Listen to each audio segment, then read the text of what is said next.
Nation, we got another goodie tonight, y'all. Let's get it.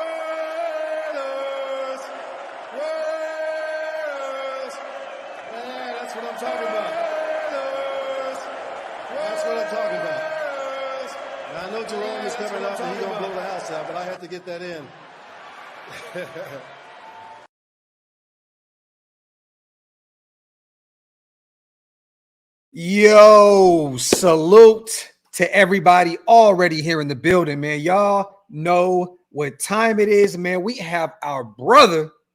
You already know what it is, man. East Coast Gridiron is back in the building. How you doing, King? Yes, sir. Hey, like I told you, man, got back from vacation, a couple shades darker, enjoyed myself. And I always say, man, the most dangerous time for anybody like our caliber is time to reset and refresh because we're coming back swinging.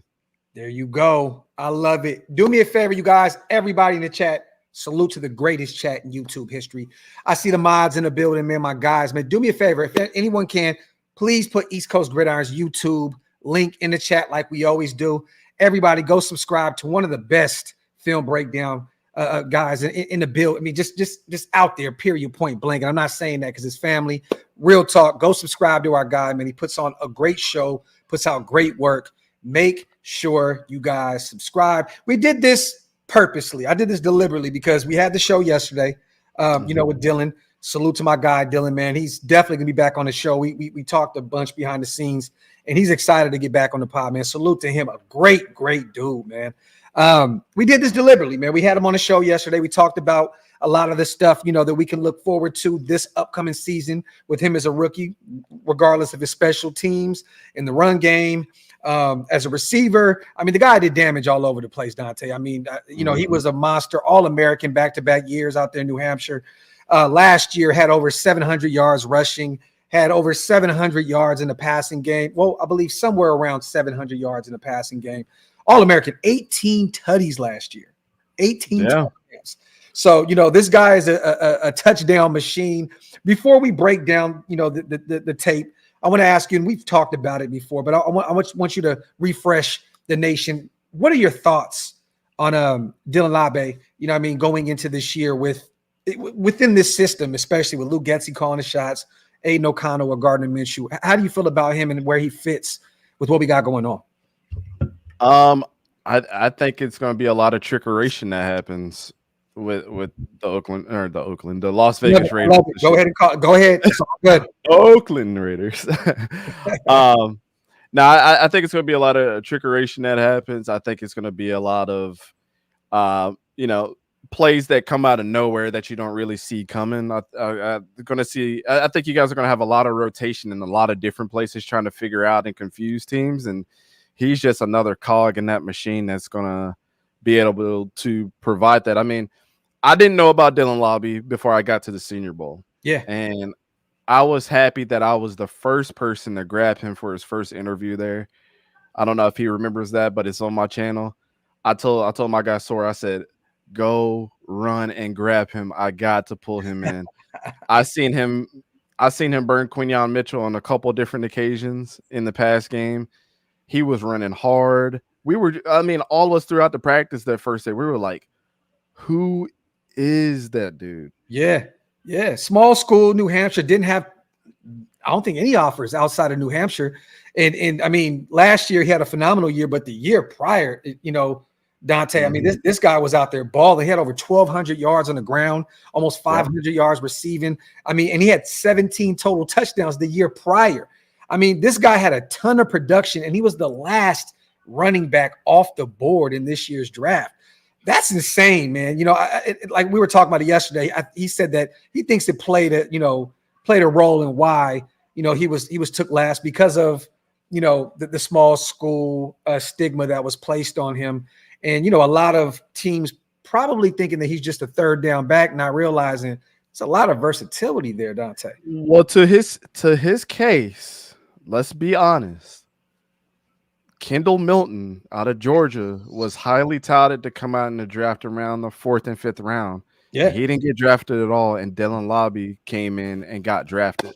Yeah, if there's anything to give praise to, it's that. And because he balled out at the Senior Bowl, that was really his golden ticket from Willie Wonka himself to get drafted. I'm telling you, man. Like, when you just think about that aspect alone, Kendall Milton didn't get drafted, but Dylan Laube did.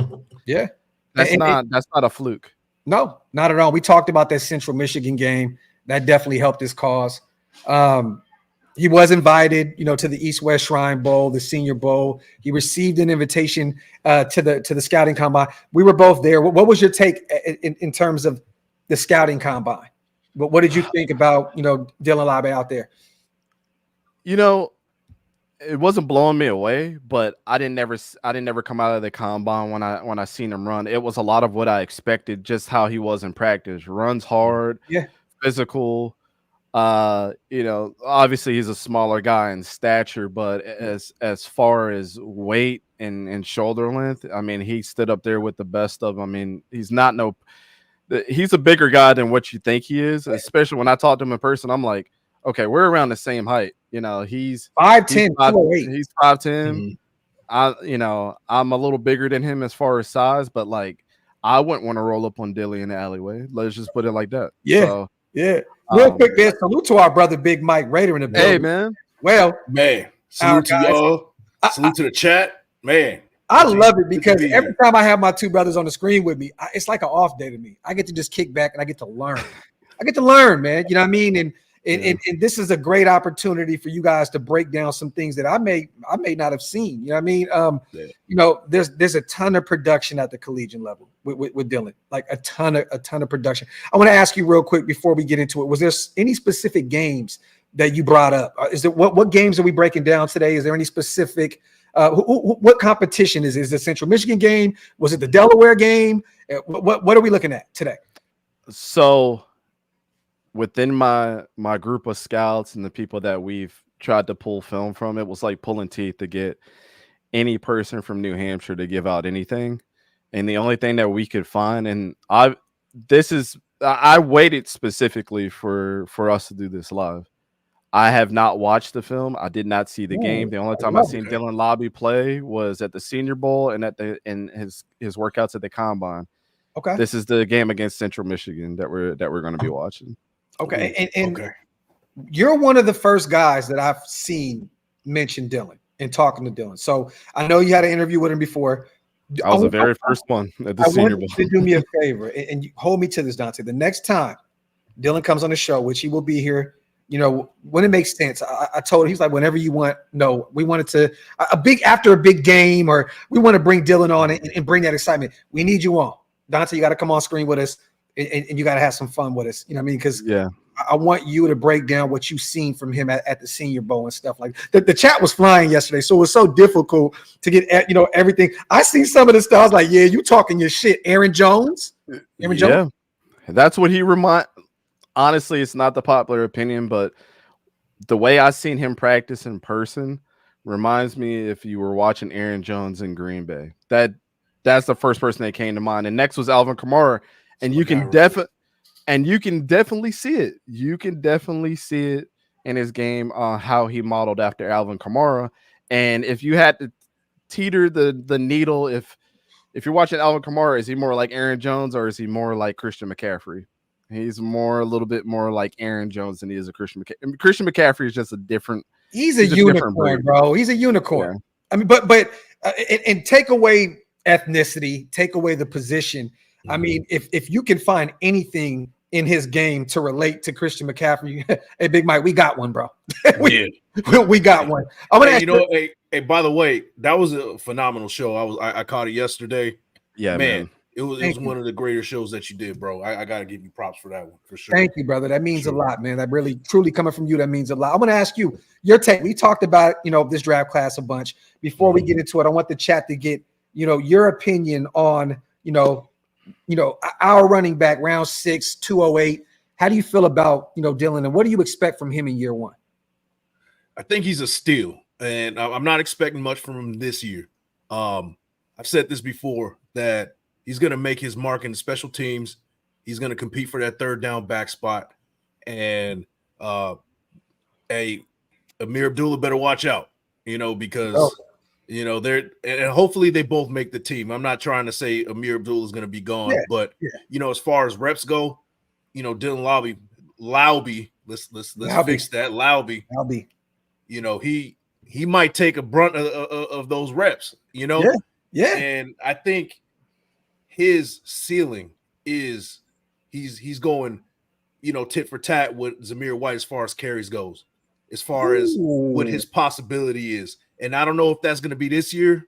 Might take him a while, but next year for sure, I can see if, his trajectory keeps going, he keeps learning, he keeps grinding the way we think he's going to grind, coming from a humble beginning and getting really only one offer. Those are the guys that you want, because they're going to grind and get what they want.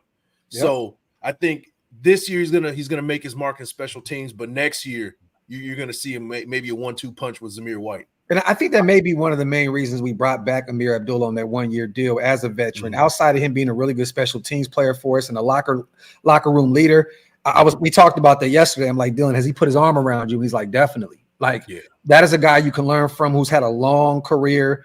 I mean, he had a phenomenal Dante college career. I mean, I loved watching Amir play in college. He was phenomenal. I thought he was going to be even better, way better than what he is in the NFL.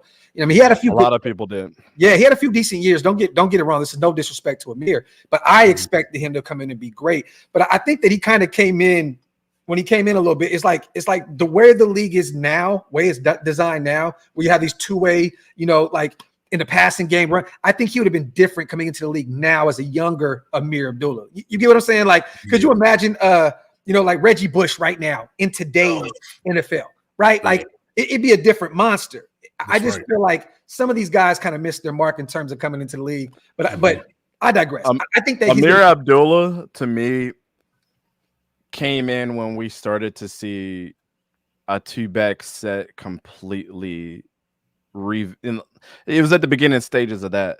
And if he was on the actual team that would have complemented his skill set with another running back, he would have been way better than he is, because Amir Abdullah suffered from some pretty nasty injuries that he probably doesn't disclose all the time. But had a bum shoulder, he had a nagging ankle injury all throughout college into the NFL that so that I blame some of, this might sound like an excuse, but I blame some of his misfortunes due to the, people not putting the right pieces around him for him to be great.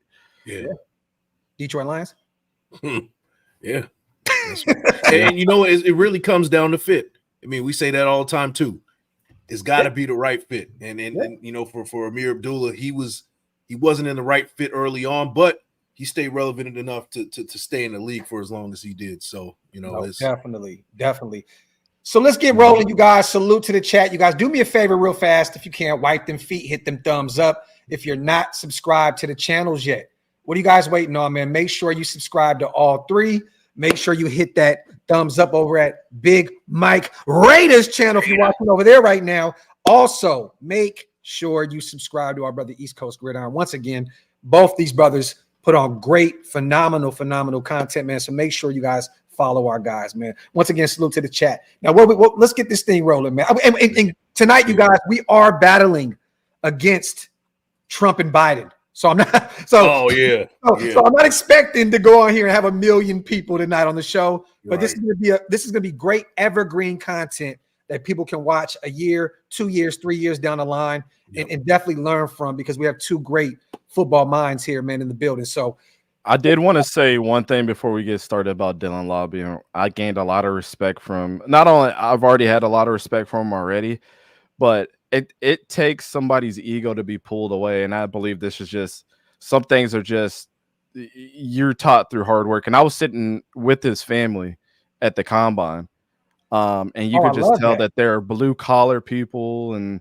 they're all about hard work. That's what it seemed like. They were about their business. And one thing that I pulled away from your interview that impressed me so much was that he kept talking about special teams. And I don't think, the normal person would be like, okay, well, he knows he's going to be a special teamer, but it takes a dedicated person to want to be a beast in special teams and know that right now I got to make every opportunity count. Yeah. And being in the NFL is special. I don't think people really grasp onto that. Like, you're seeing a bunch of rookies out there. Like, I love the kid from UCF. What's his name? The wide receiver. Javon Baker. Javon Baker, right? Mm-hmm. But already on Instagram, the dude is taking pictures all dressed up in Louis Vuitton and what does the cars. And like, to me, it's like, are you not taking this serious, man? You're already blowing your money on all this stuff. But is he a Florida boy? Is he a Florida boy though? Is he from Florida? I think he's from Georgia, because he went. Okay. If I remember right, because he played for Alabama before he went to UCF, yes, but I think they recruited him out of Georgia. Okay. But still, he's from Atlanta. It makes sense. Yeah, but you see Dylan Laube is out there vacation with his family. Yeah. You know what I'm saying? Already talking about, I can't wait to get back in the facility. Mm-hmm. I don't know. I just love that answer from him. It's just like how excited he was just talking about special teams, because that kid's gonna work his way up to be something special. He knows that, like, I gotta work for this thing, and that's hell to pay for everybody else that's not taking it serious. Yeah, he's gonna find himself in a starting role as a role player on that offense very, very soon, probably sooner than what we think.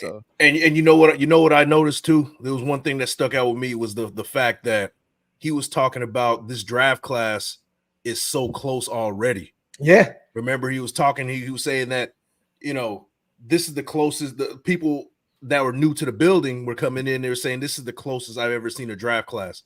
Yeah, that makes a big difference. I think that's going to show early on for sure. Yeah. Everything we posted yesterday, Trey Taylor was hitting like on all of it. Like you can tell they're already building that rapport. That's why I kind of single-handedly asked him about each rookie, because I wanted to see what that camaraderie already looked like. And he was talking about Tommy Eichenberg. He said that he's already met up with Glaze and these other guys. Like, that is what you want to see. Like, they literally went – our team draft – I know you hated your draft, Dante. I know you hated the way Jacksonville went about their business. But, like, Antonio Pierce and Tom Telesco, they went out there and made it known that they were looking for a specific type of person to wear and don that silver and black. And they did it the right way. They went out and got a bunch of guys that love football. Jackson Powers Johnson, Brock Bowers, Tommy Eichenberg, Trey Taylor, the list goes on, and Dylan himself, you know what I mean? So, and then Richardson as well, another guy that not a lot of people are talking about, I'm out of Mississippi State. So, but real quick, salute to Spivey as well. Thank you so much, my brother, to Kevin Nash of Shieldmore. Salute to my dog, man. Appreciate you. Salute to all the new members in the building because of our brother Spivey. If you missed out, hit the link. It's pinned up top. One of the best ways to support what we do. Jenny, salute to you, sis. I see you in the building. It's absolutely hilarious. And you guys, Wasted is driving home from South Carolina right now. He will be back active probably tomorrow, latest Saturday. So he's on a 10-hour drive right now. He's got a lot going on right now. So safe travels, man. Safe travels. Somebody said join us to become West Coast Gridiron. Hey, man. Hey. I know you guys want me to convert so bad, but it's gonna happen. It's gonna happen. It's more respect and loyalty for me. Hey, Dub CG, that's what we'll call you, bro. Hey, this year, Mike, remember this: when the Raiders blow Jacksonville out the water in Vegas, Dante's gonna be like, you know what, bro? Fuck this shit. Yep. You see that Brock Bowers jersey behind? It's gonna be right on. I'm telling you now. But it ain't man. Nah, but listen. Hey, I've been loyal up to this point, man. It can't get any worse than this, right? Hey, being a Jacksonville Jaguar fan, Dante, is like me being a Sacramento Kings fan. It's just a whole bunch of horror year in and year out. It's like, can it get any worse? Can it get any worse? And then it does. So trust me, I understand your frustrations, brother. At least as a Raider fan and then as an A's fan, right? I can always go back to our past and be like, we've had some phenomenal years. So I can't even do that. You've had some good ones. AFC Championship. A couple of them. Yeah, AFC Championship, 2017, and then 1999 with Mark Brunell. Come on, man. Yeah, I know. But But how many number one picks in the draft have we had to this point? Oh man, yeah, it's been a few. but you've never Y'all remember Luke Jokel? How'd that work Oh out? yes. Ooh, But have you heard that one ever in had a a Jamarcus Russell? Nope. Yes, Byron Leftwich. Oh Nobody- Nah, I'll wants- take Byron nobody wants- Leftwich, bro. Nobody I wants to like admit it, but Byron, man. Nah, Byron was Nigga not Garrard, it. y'all had some good. The way we did David Garrard was dirty. Yeah, you guys. David Garrard got the Blaine Gabbert, or not the Blaine Gabbert, the Blake Bortles treatment. Yeah, that's true. Yeah. That is true. It's That's crazy. true. Is Mark We gotta Brunell the go with best the better quarterback? guy. Is Mark Brunell the best quarterback you guys have ever had? He's the reason why I started playing quarterback and watching the Jaguars. I love it. Yes, Yeah, absolutely. lefty. I don't think he's a Hall of Famer, and I'm not going to go that far. But like, there was only two left-handed quarterbacks that you really feared in football in the '90s. It was him and Steve Young, and he would. And also, Mark Brunell had a little bit of some legs too. That's a hot take. Yeah, I mean, at that time, Mark Brunell was a dude. He wasn't the elite guy, but He was one of the ones. He'll do some damage. Bro, had to I'm deal with one of the guys that would come in, bro. You be like, what the hell is going on? Like he just took over a game. Like Yeah. I've seen him do it numerous times. Yep. Yeah, and I mean, I love the fact too that like he was able to scramble a little bit for a left-hander as well. Like he'll make it happen with his legs. Like honestly, I always laugh at Vikings fans, and I'll forever say this. Y'all wish y'all would have had a Mark Brunell these last couple of years, because all they scream about is, I wish I had somebody that's able to scramble out the pocket a little bit. Well, y'all would have won a couple Super Bowls, I guess, if y'all had a Mark Brunell on your team. But There you go. Let's get to the shit. So whatever film that's coming up right now, Dante has no idea. He hasn't watched it yet. So this is beautiful. We get to put up some fresh tape and check this out. This is fresh eyes on some fresh tape. Let us know what we're looking at when you bring it up, brother. I'm gonna move the screen around a little bit and let you do what you do best. Salute to the chat, you guys, while our brother Dante brings it up on screen. And yes, Fred Taylor should definitely be in the Hall of Fame. This is No doubt. Facts. And as Raider fans, we know we know way too much as Raider fans how many players need to be in the Hall of Fame. We for some reason the NFL waits until our guys pass away to actually put them in the Hall of Fame. Snappy workout. There should be certain accolades that happen for you to get to the Hall of Fame. And I'm going to just put it like this to make the case for Fred Taylor. The only reason Fred Taylor had 10 more yards to run for 200 against the Ravens is because he got hurt. And he's the only running back to have run even damn near close to the 2000s Ravens defense. Put him in the Hall of Fame. Oh, that was against Baltimore, huh? Yes. Holy I forgot about that game. Wow. That's my case. Eddie George didn't do it. None of them running backs that had to go against him. Freddie T did, and he only stopped himself. And Ray Lewis actually said he would have ran for 200 plus on us if he didn't get hurt in that game. Man. Wow. Right here is salute to my brother Hug, man, the mob father himself. Yes, Here goes East Coast Gridirons. You guys can, man, leave right now, either mine or Mike's channel. We don't care. Go hit the subscribe button and pull back up. And hopefully, East Coast, you take the link afterwards and whatever, and you upload a bunch of stuff, on your channel as well from it. So real quick, and there goes Hug, also with Big Mike's. Oh, man, appreciate it, man. Appreciate it. Salute. All right, let's get to the shitteries. Yes. So this wasn't actually Central Michigan. This was Western Michigan, but he still had 100 yards plus both ways.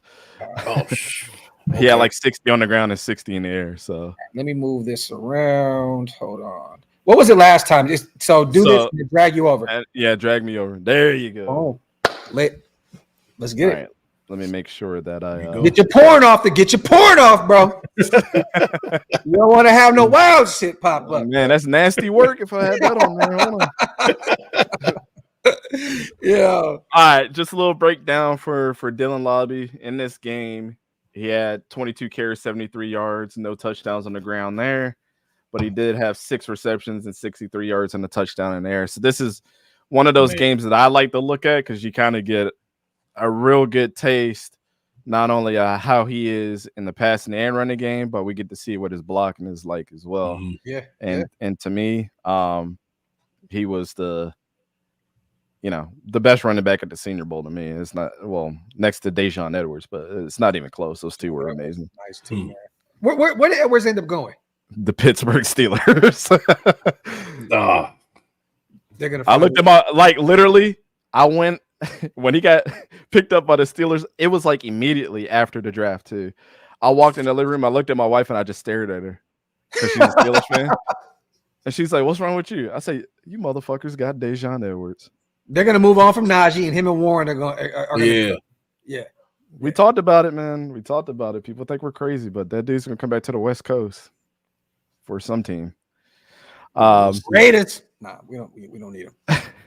Let's go. All right. So were they down here? Yeah. So they were down 7-0, 14. Third. Dang. Western Michigan scored quick off the gate. Yeah. Did they return a kick? I have no idea. 20 seconds off the clock type shit, right? Yeah, like, dang, ain't waste no time. Yeah, so you got Dylan Laube back here in the backfield. He's number 20. So if you ever get confused which white guy it is, it's him. It's New Hampshire, man. They look like they're in a 12 personnel right here as well. So this is a formation that the Raiders, you might get a look like this initially as well. Two tight end sets. Yep. Yeah, so good eye. So we got 12 personnel, two wide receivers. Also got we used to call this a zigzag formation. You got 4 down linemen, and then you got all your linebackers pushed to one side. Why? Because you have this guy. We used to call this guy a flanker because he can move up, go around side, on the outside, catch a pass, and then you got your safeties here that are just pretty stacked up. And a standard. This is standard cover 2 all the way across the board. We just have some we have some linebackers that are shift around to one side, which is pretty normal. So he's gonna fake, get the pass off. All right. So I mean, I just like the way that the one thing I noticed at the Senior Bowl is like on this play. This is the epitome of Dylan Laube. Watch every rep he's out the gate. Bing. Yep. I mean, to me, if I was a lineman, I'd be like, God damn, that's a run play. Yeah. Does it look like he's got the ball? Clear cut. Yeah. And he took a linebacker with him. Yep. Yeah, and a lot of that play action for it to be effective is got to be on the quarterback.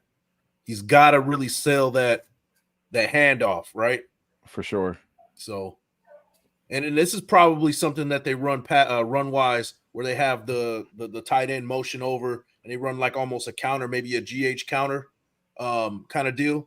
They probably do that baseline and establish that. And once it's established, then they go to the play action. So I bet you anything that the game before or a couple of games before, they ran a GH counter down some other team's throat and then went to that just to throw them off just a little bit. But that, I mean, I can't prove that, but that's what I would say. Yeah. So we got the ball on the right side hash here. Another 12 personnel. As you see, two tight end set. They're still stacking in a little tight, and they forced that linebacker to come or that safety to come down a little bit more. So if I had to take a coin flip here, they might run something on the outside, a counter on the outside, or maybe just I know you said they ran a lot of power, so probably something up the middle. Counter on the left side. Watch them right up the gut. Watch. Yeah, they're already signaling. Yep, he's pushing it. Yep. Yep, right up the gut. They pulled that tight end. That was a hell of a block from that tight end. That was. Yep. Nice little 4 or 5 yard gain.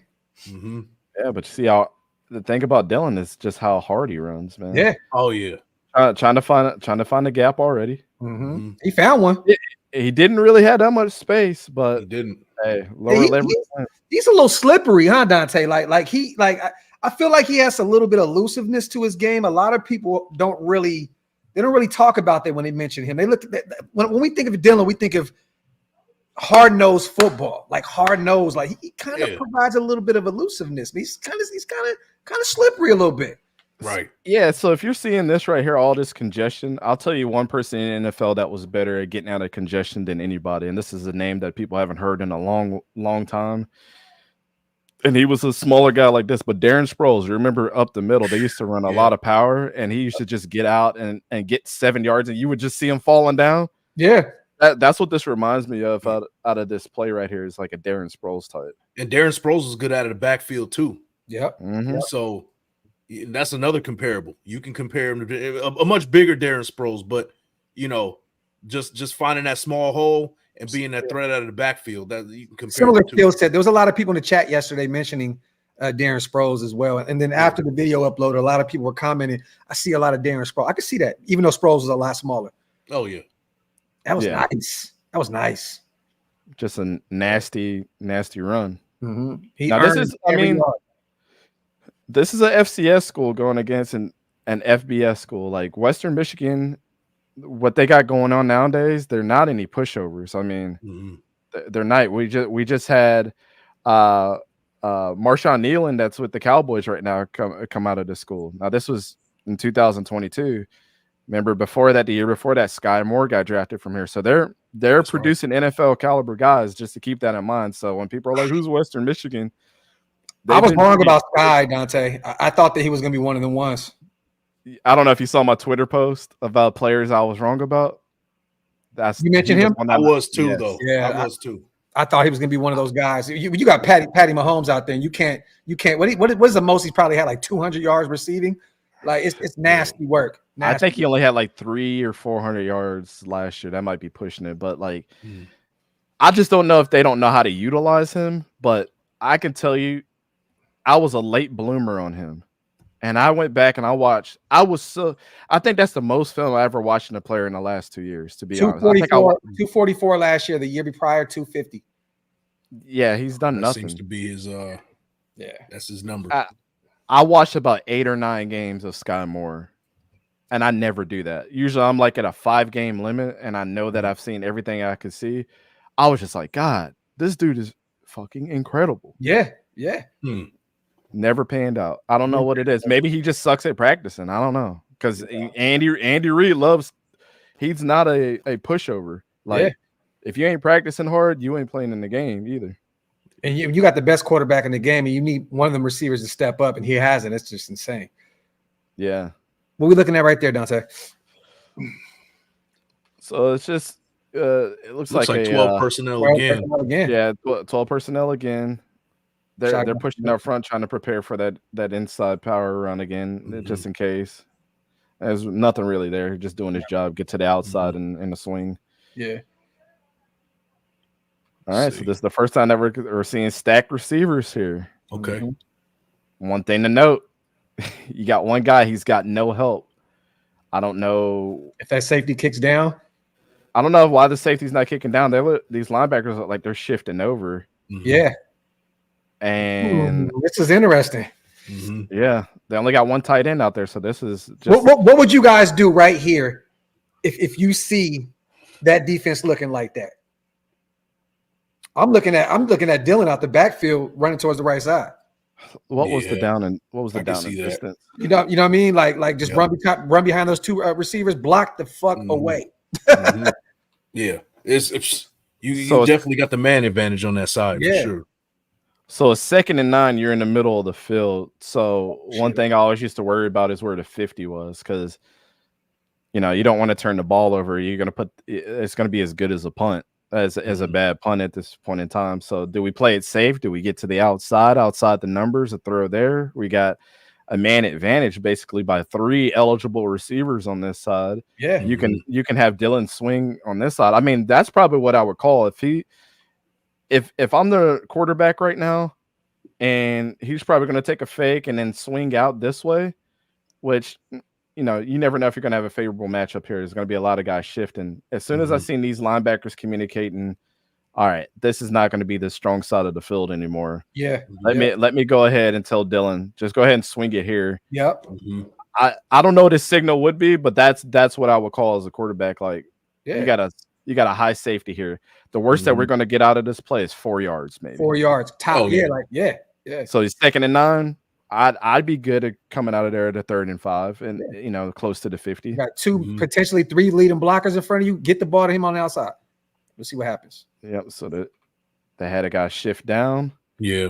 3 linebackers now. He might be a star safety. He doesn't really look like a linebacker. Yeah, more of like a yeah. He looks like the star position here, but we'll see. Oh, so they're yeah. Motion the guy out. He's still swinging. Oh yeah, you called it. Beautiful. You called it, bro. But that's a nice little 15-yard little, 15-yard game right there. Yeah, I liked it was like almost like a wheel route. I like that. Yeah. But I love it though, because they sent that man in motion. It just looked like it was too obvious of what they were doing. They still did it, but they motioned the man and kind of threw him off the game a little bit. You know what I mean? Yeah. I like that. I love that play. The thing is, too, why this was a beautiful play out of New Hampshire, out of all schools, this is like a Nick Saban type play, because you can never confirm what these guys are going to do. They might shift over as a decoy. I mean, Mike, we've seen that a bunch of time playing football, right? Mm-hmm. Yep. And you had a favorable matchup here. The more people that you can pull to one side to make it as weak as possible for this wide receiver, he's going to hate his life. But Dylan Laube is going to love his life. That's why I thought maybe it's a swing pass to this side. But this was so smart, because now you're pulling 26. Yeah. And now all you have to worry about is this guy. Yep. These linebackers, are they going to be able to get to that side fast enough? And definitely the safety. Again, you got to get 9 yards. There's definitely a 9-yard gain that you can get out of this. Yeah. Because you can manipulate this guy's not going to crash down. You can manipulate the safety with your eyes as a quarterback as well. You know? Yeah. Kind of. And on that type of play too, as a safety, you're not rushing in. Yeah. Because if Dylan Laube beats you, it's to the house. Yeah. So the best thing that he's going to do is side to side here and just try to get him to prevent him getting, a 15, 20-yard gain or potentially a touchdown. I mean, that's what a safety is going to have to do. He's not going to, you got to give up the first down. At least it ain't a touchdown. Yeah. Right. I mean, the smartest thing I heard Deion Sanders say is, and I always used to keep this in mind, especially for safeties. My job is not allow you to get into the end zone, but if I know that I can cause a penalty on you, you still ain't getting 6, but at least I keep your ass on the field. That's true. Ooh. That's true. So you got to think about it like that too. You're getting beat. I'd horse collar that dude. it ain't 6. Didn't score. Yeah. Straight up. Yep. That's true. But that was a great play design, though. All that congestion, and it's a first down and more. Now he's at the 50. Yeah. All that congestion, that safety was frozen there in that spot. Yep. Yeah, they really attacked that safety. He was the guy they were kind of going after on that one. It seemed like this is one of those ones that when I hear my comment section say these guys don't know ball, I pretty much predicted that play. That's crazy. I should post this shit on my page. I didn't even watch this. I didn't even watch this film before. I literally pulled it and I'm like, I want to see this real time. I love it. Let me see. Salute to S. Dot too as well. I love this stuff. I'm so glad I caught y'all live. Salute to my guy S. Dot in the building. Hey, yeah, man. Nerdy stuff. Formation right here. Yeah, I think what's happening here is you don't want to get caught on the outside because you got Dylan Laube that can beat you one-on-one. So the best thing to do, triangle up in the middle of the field. Mm-hmm. And if he runs up the field, you're going to be able to stop him. He's already burnt you one way. Mm-hmm. And then if you feel like that you have to, now you have enough guys over the middle of the field where you can have your safeties crash down and get to the numbers. We always just say that's kind of like the triangle, formation here. Yeah. You know what I'm saying? Yep. Triangle here, had these guys come down. It's a pretty safe play. You might have a linebacker that might stick in the middle of the field that's kind of playing as like a third safety. But whenever you see like three guys crashed up right here, bunched up. A side note, this is the type of formation that we can see the Raiders run. Oh, yeah, all day, every day. Brock Bowers as one of those slot wide receivers, almost 12 personnel. You got to deal with him as a tight end, but he's going to go out for a route like a wide receiver. Yeah. Bro, I can see Trey Tucker up there up top in that bunch formation too. Like just bunched up with those guys. Definitely. Endless possibilities with that, bro. Yeah. Yeah. There's so many cool things that you can do out of a bunch formation at the line of scrimmage. You don't want to do it a lot because what can happen is if these guys notice, really quickly, again, you get two safeties to crash down, it kind of ruins your whole party, and then everybody has time to get spread out. Yeah. But if you're really smart, these three guys can disguise any way that they want to. You could possibly just have this guy playing a flat Mm-hmm. It's kind of like an inverted sticks concept, right? Have this guy come up, run a post in the middle of the field, and then just had this guy do a simple out. Yep. You're having not only this guy taking out the play, you're going to have this guy that's going to have to follow one of these two. Yep. And most likely the safety is going to be the one playing the numbers. And now you got a one-on-one matchup with somebody. And we didn't even mention Dylan Laube being there. Right. So. Hey, real quick, you know what's funny, Mike? Watching some of this, and now I understand why Getsy and company went out and got Laube. Like this, like you said, this looks like a lot of the stuff that we could potentially be doing this year. Like definitely, man. So, but go ahead though, Dante. My apologies, brother. We've seen about 5 different formations too. Yeah. Usually, guys, they don't get moved around a lot. We've seen a goal. This is pretty much a goal line set here in shotgun. Yeah. A bunch formation now. We've seen 12 personnel. We've seen 11 personnel. We've seen a swing pass out. We've seen a run up the middle. There's a lot of crazy shit in New Hampshire. Hampshire. Yeah. But this is what's going to get this guy prepared in the NFL because he's going to have to learn a whole bunch of different shit that he's probably not used to. He's already there. Yeah. Let's see what we got going on right here. Hey, I like that. Nice little 8-9 yard. You called that route too. You called that route. Yeah. Yep. They actually did exactly what you said they were going to do. Let me see. Okay, so one way. Okay, so they both just ended up blocking, and he just taking a swing. But but it was that swing. It was that little swing pass you were talking about that they were going to run. Hey, I'm actually surprised I'm giving you your flowers, bro. Y'all need to go and subscribe to this dude, bro. This is 2 plays in a row. He knows what he's talking about, man. The only thing you missed out on was the out route, pretty much. That's it. Those 2 guys blocking, but the concept was the same. It's either you want to take a guy with you, or you definitely you feel strong enough that your 2 tight ends and your receiver and your tight end can get upfield and block those guys to give you space. So, I mean, coaching wise, he just feels a lot better about his blocking scheme than probably other teams do. Yeah. I mean, this is what Georgia would do with them Brock Bowers and what's his name, Oscar Delp. They were doing that shit all season. Here we go, another different formation. Yeah, 11 personnel. You got a 2x1 set.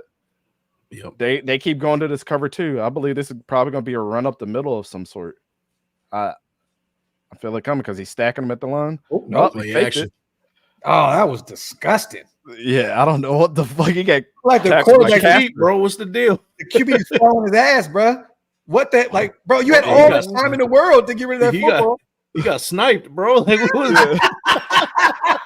Yo, from the balcony, bro. Yeah, right. Like, wow, bro. Dang. That could have been a major play right there if he did. He was on it. He must have slipped. Man. He had to have slipped, bro. Like that was nasty work. That's one pass that I'll always tell quarterbacks whenever I used to coach them, regardless if it's off of play action or whatever. The most difficult throw to make is whatever your backside is outside the numbers, especially when you got those comebacks that are coming out and you're doing play action.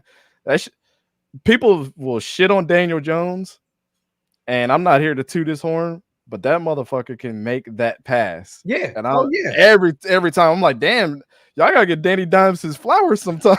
Nah, he definitely can do that. Definitely, especially with those receivers that he has too. I mean, shit. Man. Yeah, he definitely tripped over his own feet on that one. That was nasty, bro. Yeah. That was absolutely. Hey, dude, who is this guy? Do you know, like, was he drafted or was it just, or is he back in New Hampshire? I've never. I don't know who number 16 is. They ain't even got names on the back of their jersey. Bro, he looked like he tore his whole ACL in the middle of the play or some shit. Yeah. That man's gonna be selling insurance for State Farm. Yeah.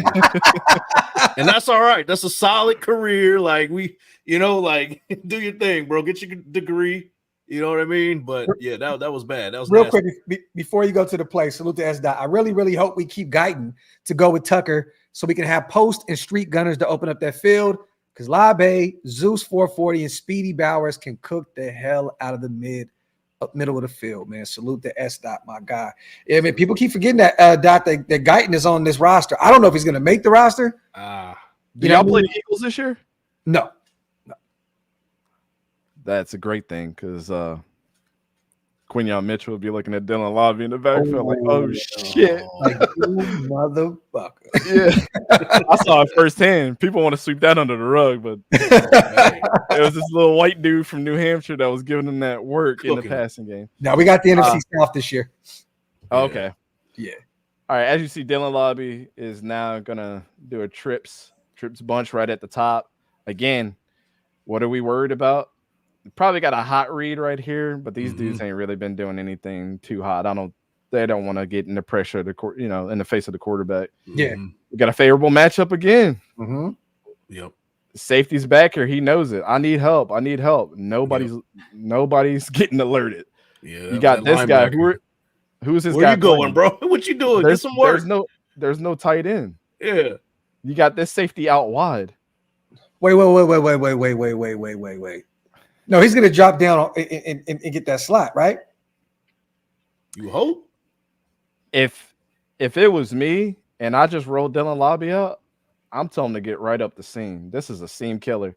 This dude is obviously worried about something on the line of scrimmage or either catching a flat. Because if he runs in the flat right here, actually, let me get all this garbage off the screen. This guy runs right now.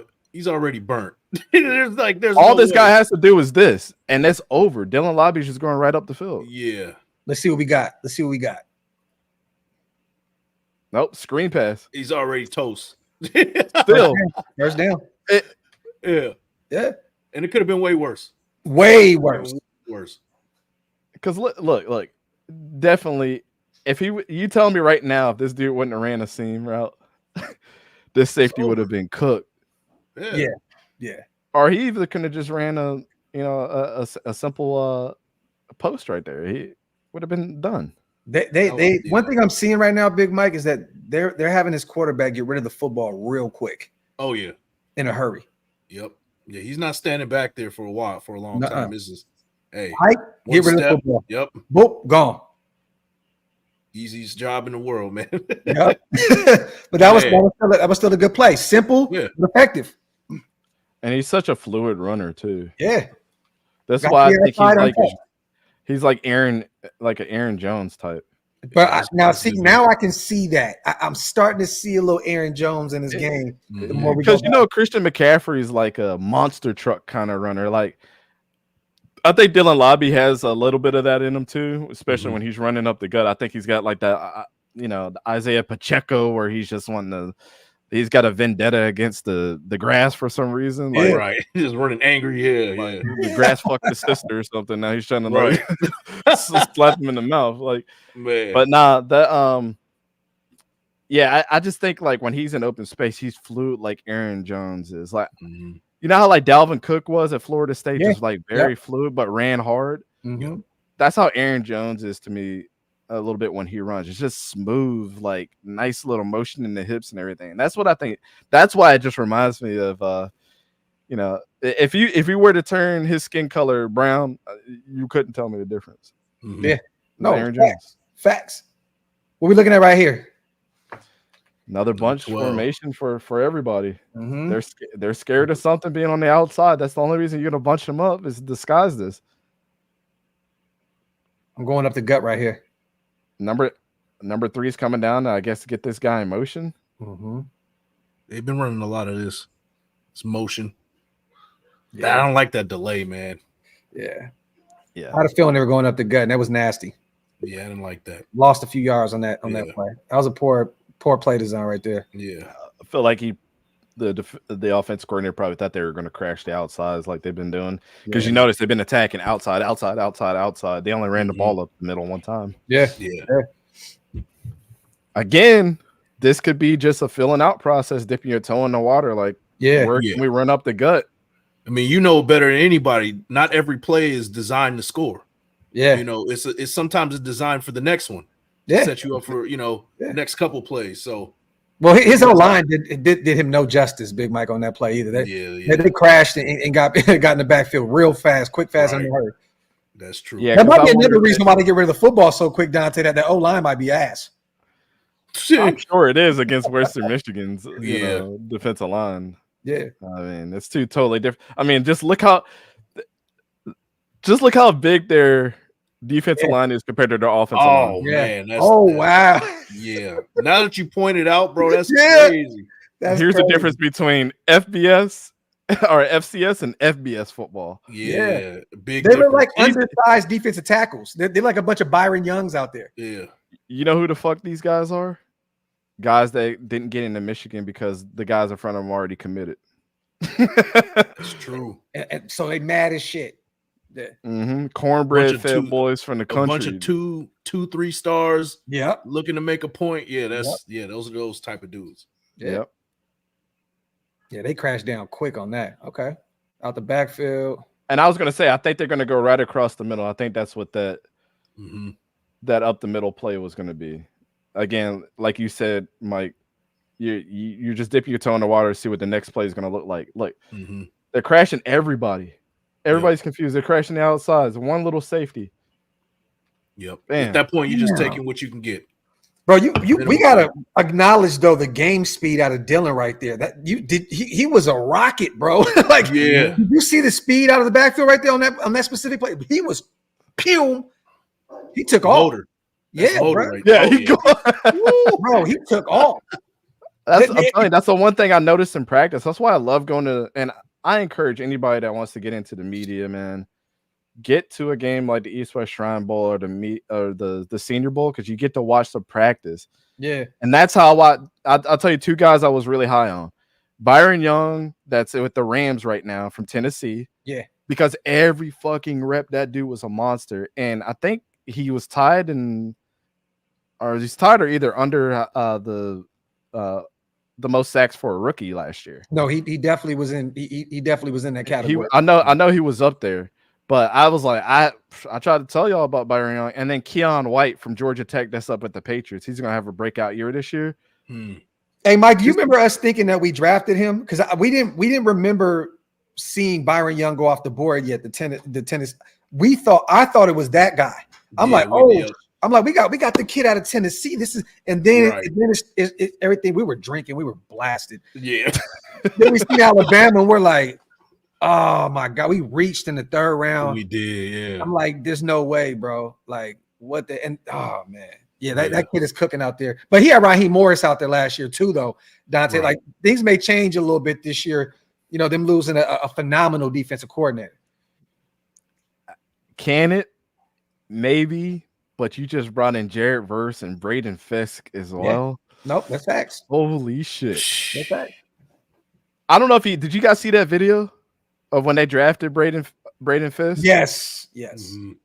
As a Florida State fan, it brought a tear to my eye. I'm like, but I laughed about it now because the Rams tried to trade up to get Brock Bowers, so I thought it was funny. It was like, we're reuniting Florida Seminoles, and it was like, that wasn't the plan. You guys were trying to go up into the first round and get Brock Bowers, motherfucker. So it took a little away from me, but I hear you though. I hear you. Right. Yeah, but it is cool that was the next best thing to do too. Is we don't usually see that. Your team, you're putting together Voltron basically with two former players that had a lot of chemistry. Because when Jared Verse did good, Braden Fisk did good in those games too. That's I was happy to see that they were so happy to play with you. Braden was very emotional. Nasty. But I love it though. Braden was emotional. Jared was excited to get on the phone. Remember, he was sliding through traffic trying to hurry up and get there. Right. That was the beauty.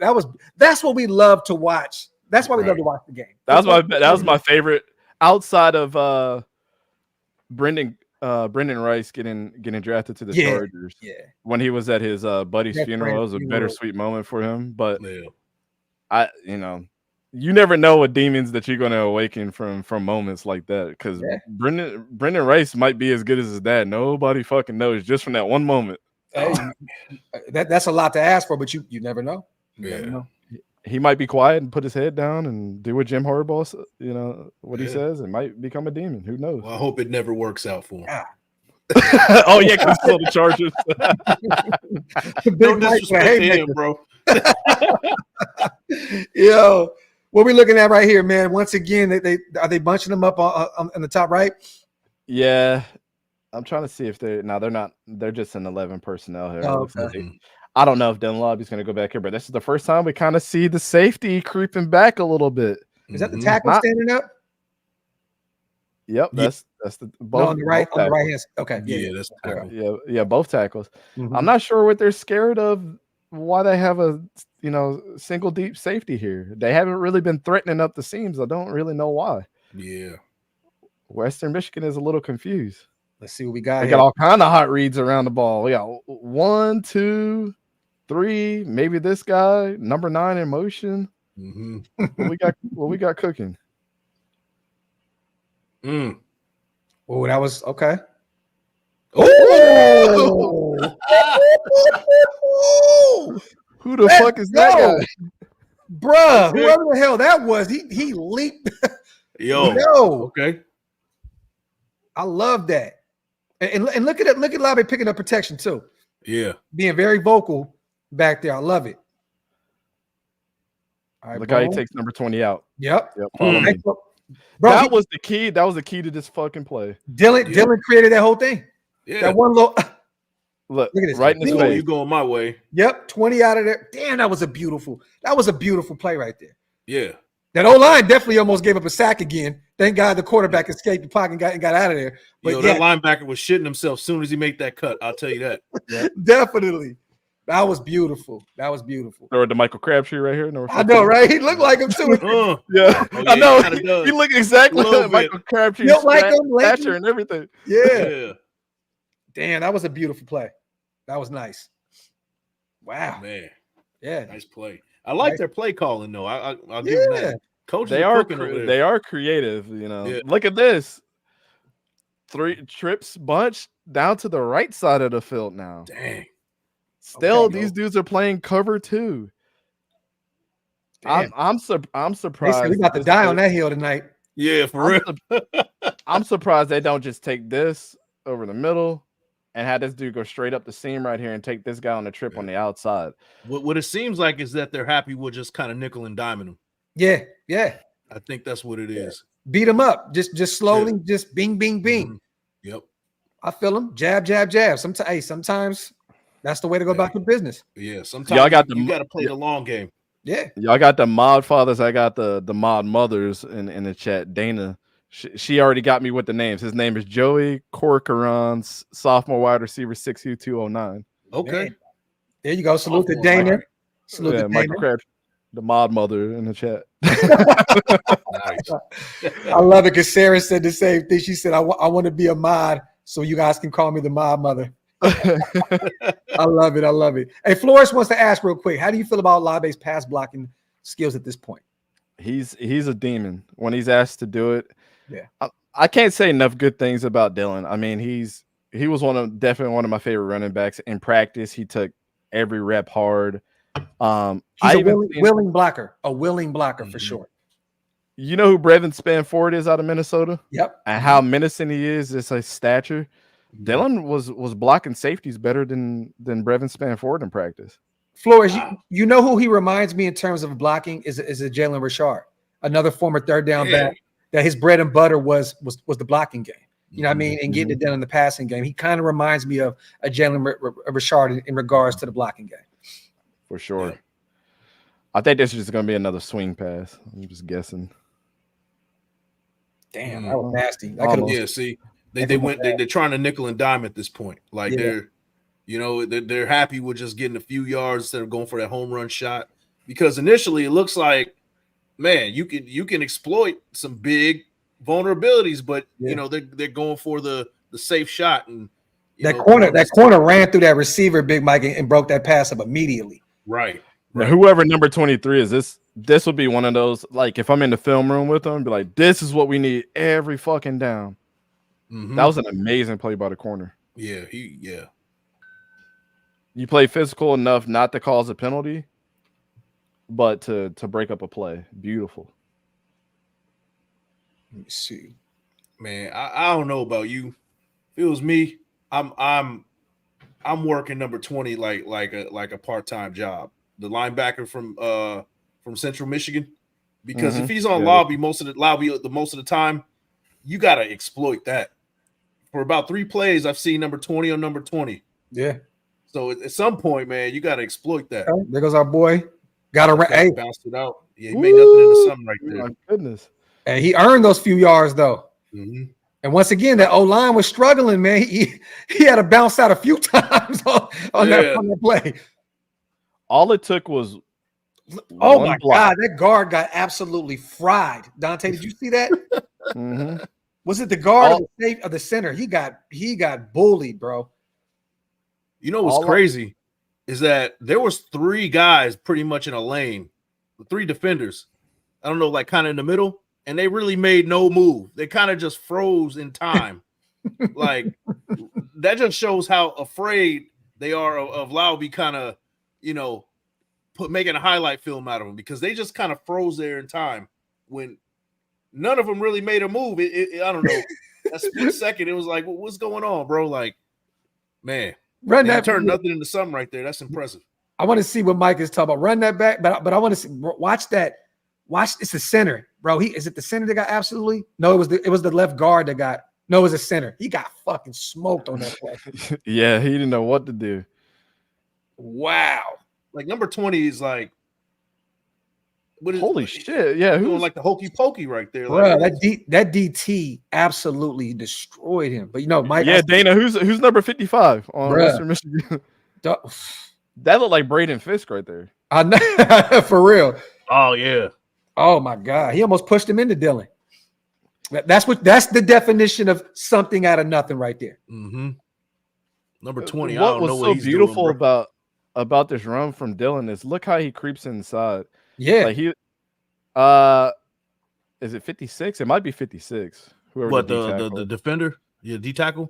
Yeah, I think it's 55. It might be 56. Yeah, those numbers suck on that jersey. Yeah, it looks like 56. It's 56 or 96. It could be 60. It looked like 56. But he takes a juke inside and then bounces back out. 56. I mean, 56 tried to do all he could. If they just would have had one more blocker on 23. Damn, bro, he really damn near tore his meniscus on that. Yo, I was just tripping off a number 20. Like, yeah, yeah. He didn't even hit the get. Like, he could have like attacked, and he just kind of like, all right, I'm gonna wait for him to make a move first. Didn't do anything about it. That one little juke though, that shook his whole world up. Right. That's funny. Salute to Hug, man, my brother, man. Salute to all the new members in the building because of the mob father himself. My dog. I appreciate you, brother. Okay, so Sid Kaba, 6'3", 260. He was a freshman at the time. Salute to Dana in the building. Okay. That's a crazy name. All right, Sid Kaba. That's Sid wild, bro. This is a WWE name right there. The bloodline, the newest entry. Yeah, like, hold on, let me go to the Fanatics page and go ahead and buy the jersey. Support the NIL for him. No, that's sick name. Crazy, bro. So we got they spread possible three hot reads. Mm-hmm. Again, an uneven matchup here unless the safety comes down. Mm-hmm. Got a 1-on-1 here. No tight end help this time unless this is the tight end right here. There might be 11 personnel here. Mm-hmm. Dylan Laube straight here in the backfield. Again, they love this cover 2 man for whatever fucking reason. And again, I might be motioning Dylan to the side again. I'll be doing another swing pass and make them beat you there. Nope. Well, you got to motion them out to the. Okay, so emotion. Okay, there you go. Ooh, okay. That's a check. See what kind of. They were checking to see what kind of defense they were in that one. I just don't understand why you throw this pass. Look at Dylan right in the middle of the field, man. Look at Dylan because this wide receiver is going to take him his way. All he had to do is just give him a shoulder natural pick right there. Yeah. Nobody's beating Dylan in open space. That's house. That's house. Yeah, that quarterback's scary, man. Yeah. No knock on him, but he's definitely scary because he didn't allow that play to develop. Like he just got rid of the football way too quick. And he had 2 receivers going opposite ways that were both open. Mm-hmm. He's punching himself during film study. Like he looked at this play and was like, "Yeah, I had it. I had." You know who this dude reminds me of? He's as frustrating as watching Keaton Slovis play. Oof. That's who he reminds me of. Like Keaton Slovis. You always mention him too, bro. I don't know if I've ever had an op that I've disliked more than Dante dislikes him.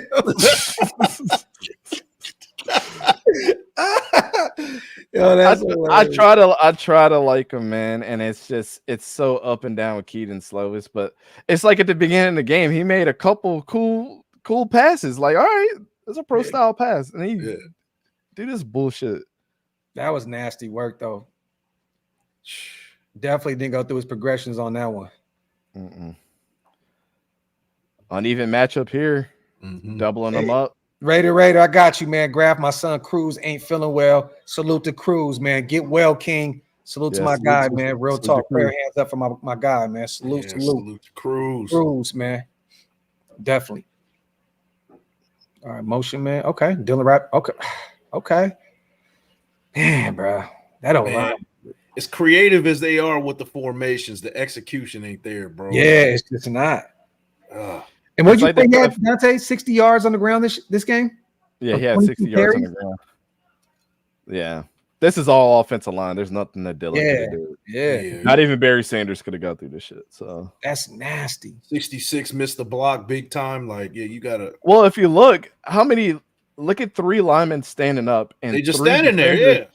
3 defenders on Dylan.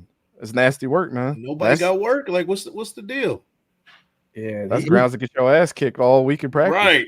That's a fact. He didn't stand a chance on that play. They spread him out right here. First thing I noticed, defensive line shifted over. You got a favorable matchup on this side with 1 empty man. You can come up and get him. I'm swinging, man. Yeah. I know that. Hey, I know it ain't the sexy thing to do, but put it in his hands. It's the best player on the team. And they went to the outside. Did he come down with that? Yeah, he did. Yeah. Came down with what, a 2-3 yard game tops? Yeah. They're really trying to nickel and dime for real, Mike. Yeah, it is. That's all they're doing. That's all they're doing. They're not even doing it the right way. Yeah. I think they're trying to compensate by how fast Western Michigan is as a team. Because you got to notice that too. Like, these guys are super fast and super physical too. Yeah. But their quarterback's not adept enough to throw the ball fast enough to get it out, and neither his receivers are able to get out their breaks fast enough. So is the concept to just kind of try and wear these guys down a little bit with this little nickel and dime? I think so. I don't think you want to go over the top because all these guys, even your defensive line, are probably faster than your fastest wide receiver. That goes to show you that players win games for you. You know what I mean? The coaches are putting them in the right positions, but if you can't execute, you can't do anything about it. It doesn't mean anything because they're in the right situations right now, but they're not getting it done.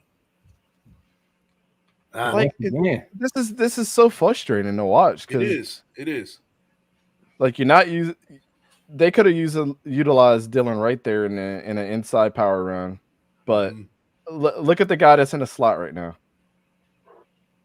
Why not throw it? Yeah. You thrown it to fake ass Michael Crabtree, and then you threw the pass short. Yeah, man. Look, we gotta get. They're using Dylan. They're using Dylan as a blocker right now, man, because they don't trust that O-line, man. Like they got him picking up blocks. If Dylan's watching, no disrespect to your boy Keaton Slovis or whoever the hell this quarterback is, but man, there's a reason why this guy plays in New Hampshire. I mean. Yeah. So then what are they down? They're down big right now. Was it 21-3? Yeah, they're 21-0. It looks like. It could be 0. So they're getting cooked. Yeah. So they turned the ball over on that last pass, and now they're back at it on first down, trying to drive this down the field. So they're going to have to throw the football moving forward, though, Dante. They're down big. I mean, you got to somehow, some way find Dylan, get him active in the passing game at this point. You got to start throwing the football. Yeah. I don't understand what, as a quarterback, what you don't see here. If I'm chopping this field in half, look how many Western Michigan players are on one side of the field right now. Oh. I get that you got a one-on-one matchup here, and this edge rusher's coming around. On first and 10, you can have that wide receiver a quick slant. You can have the wheel route from Laube. Like, you could do an inside zone and have him cut over and try to beat the safety. Like, they're gonna throw. They're gonna throw to the slot. Laube's gonna end up picking up that edge rusher right on the outside. Watch. Oh no. Okay, so they did it. They did the inside zone. Good. Let's go. There we go. Give the ball to your star players every time, man. That's how you win. I was also about to say, if they don't do inside zone right here or something going to that side, this is crazy. I thought they were going to the slot. I thought they were going to throw the football. That was great, though. Boom. All he had to do, beat that one guy. Yep. They did their job. Yep. Mm-hmm. Beautiful play. There Beautiful play.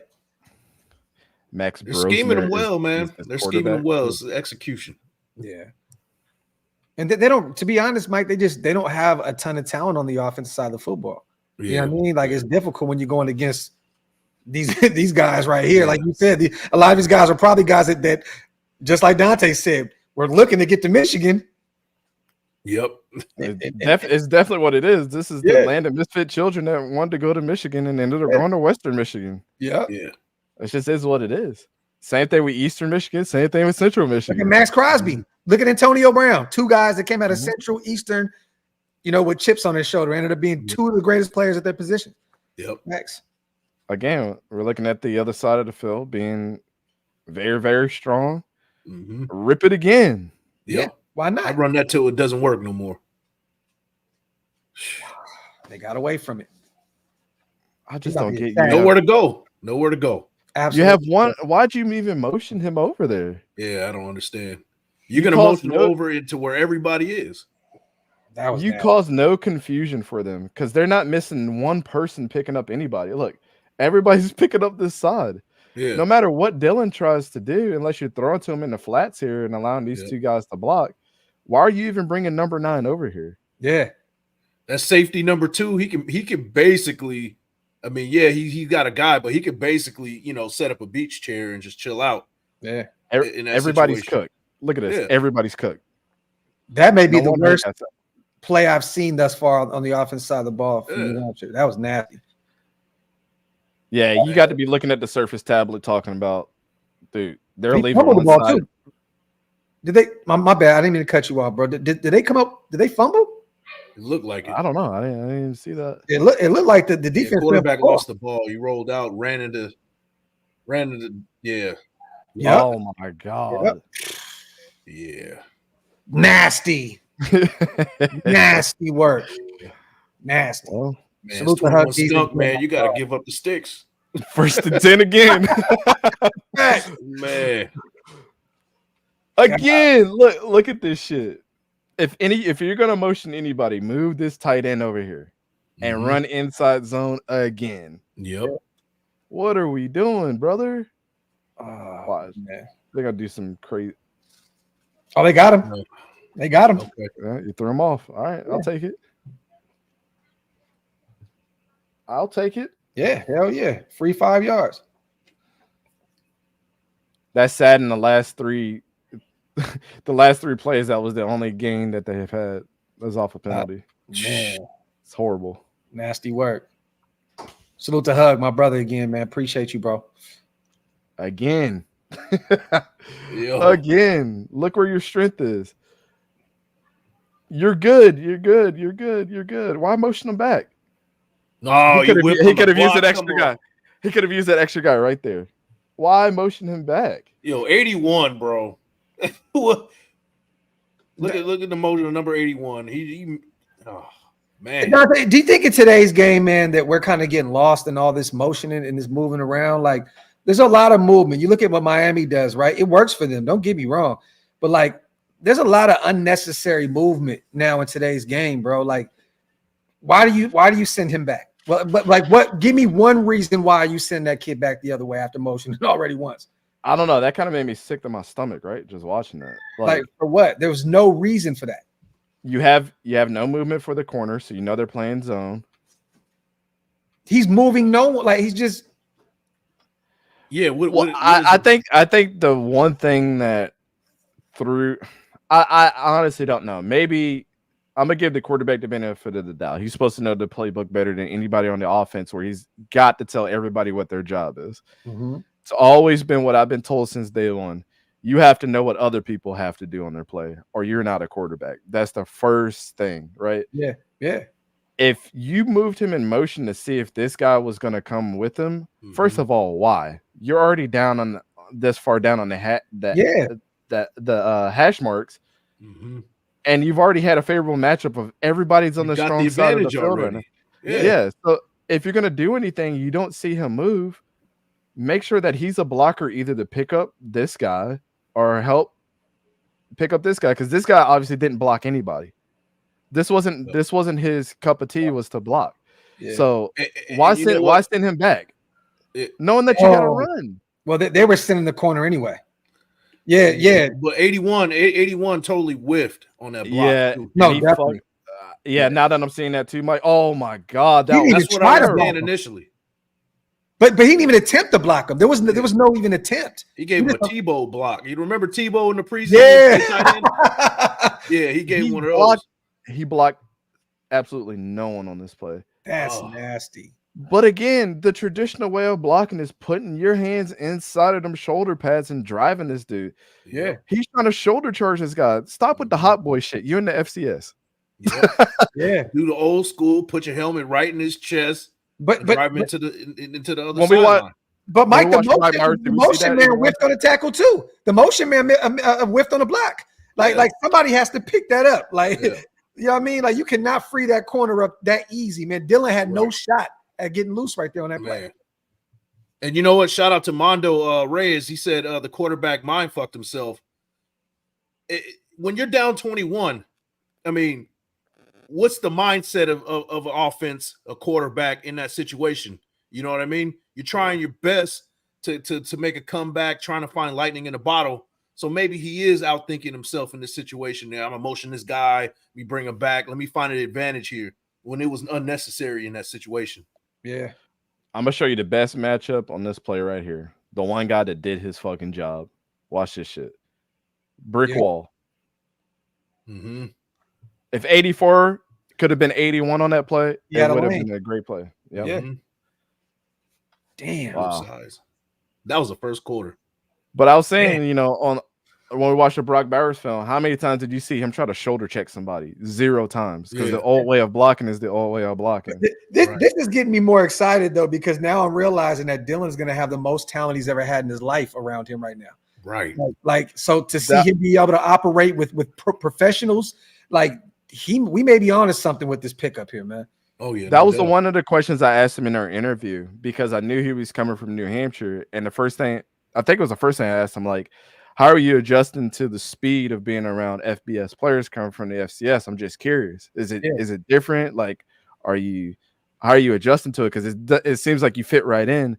And he had the perfect answer. He said, yeah, I'm coming from the FCS, but I wasn't playing with guys that were as fast as these guys. So actually, you could take it both ways. Yeah, it's a lot harder because the defense is a lot faster, but my offensive guys are a lot faster now too. Yeah.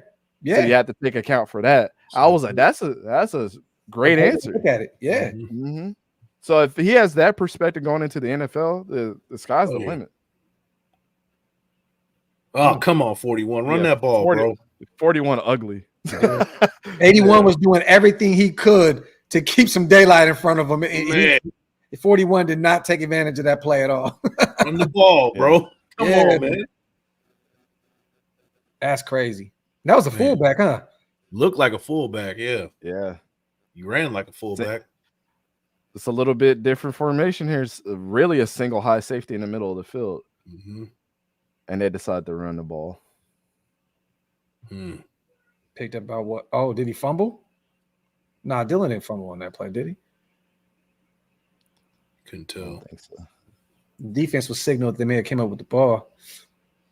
Look at how much of advantage that this offensive line has. 1, 2, 3, 4 against 1, 2, 3, 4, 5, 6, 7 players. Yeah, you gotta win that.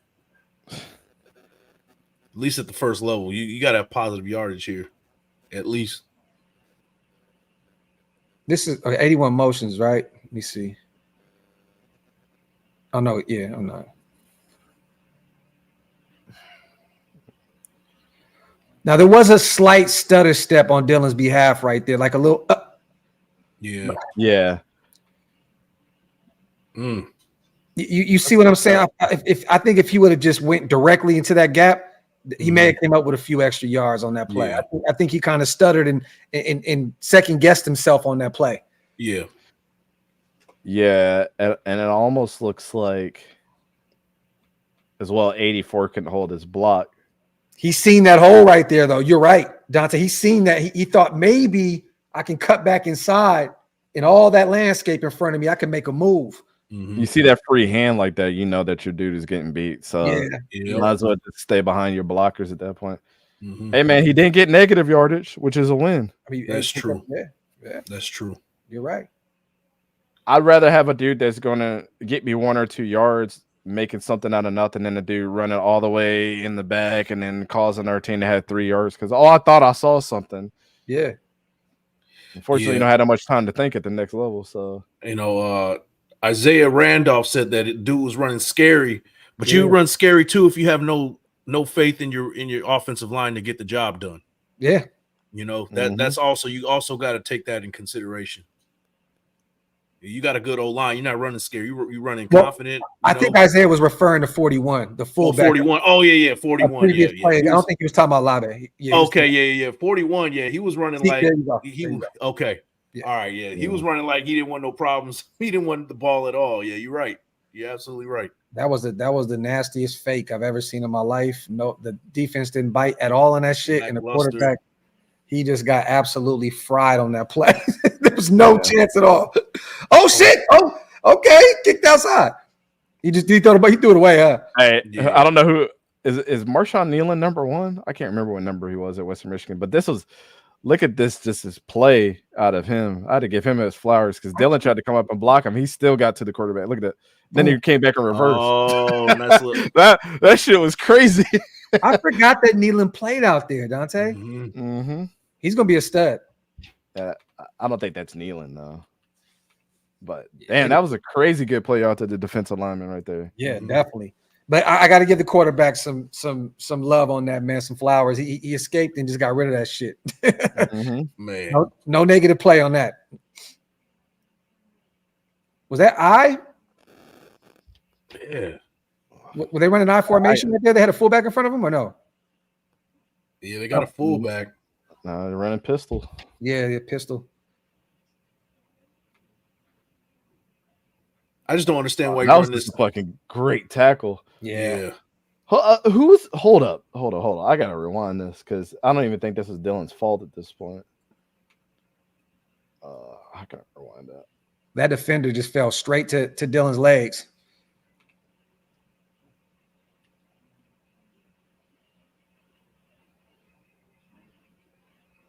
Oh, that wasn't the play. I just want to play up.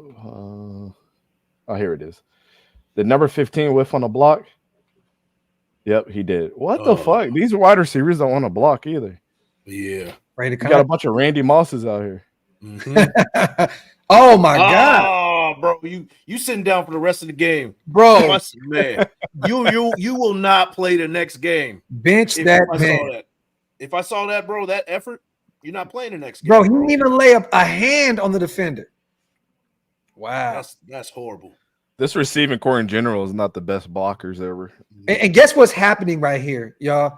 That defense is just growing confidence and more and more and more as every play goes. They already knew they were better coming into the game. Now you're just making it seem like they're Alabama right now.